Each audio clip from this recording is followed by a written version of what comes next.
Зеренің әлдиі. Бейуақ еді. Кеш қараңғылығы қоюланып келеді. Үлкен үйдің бұрыш-бұрышынан қара өтіп, түн туып, тұтасып келе жатқан тәрізді.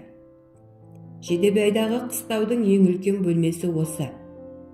Кілемді, текеметті, алашалы көрпелі, меймандос мол үй.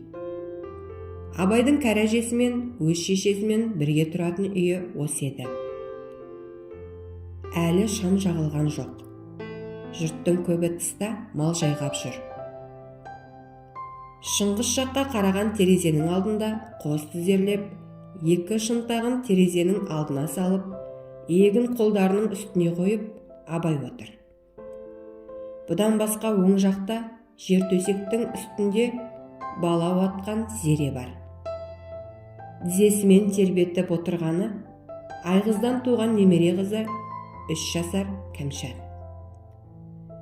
Кәрі әже күндегі машығы бойынша бесік жырын айтады.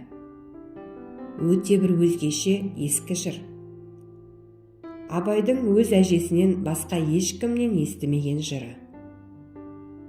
Кәрі әжесінің өзіндей соншалық жақын, ыстық, сүйікті жыры.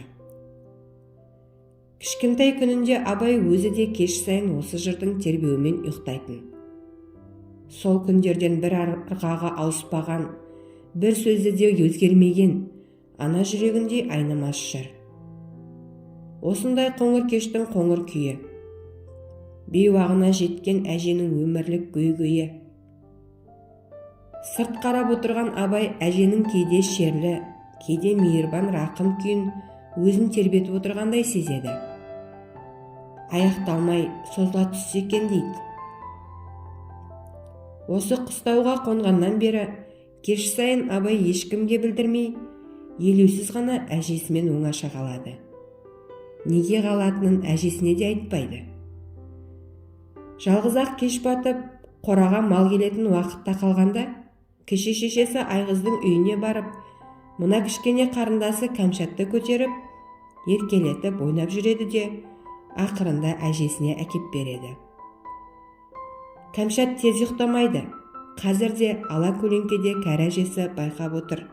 Ән тоқтай қалса, кішкентай қыз қарақаттай қап-қара көздерін ашып алады. Ұзын кірпігін ұйқылы ояу қағып, тағайт дегендей қыңқылдай бастайды. Ода құнығып алған. Осындайлық бейуақ шағын Абай әрқашан үнсіз, жым-жырт қана өткереді. Өзімен өзі ғана болуын сүйіп, саяқ қалады. Егер ол кей күндер бұл шақта тыста болса, жападан жалғыз төбе басына шығып кетеді.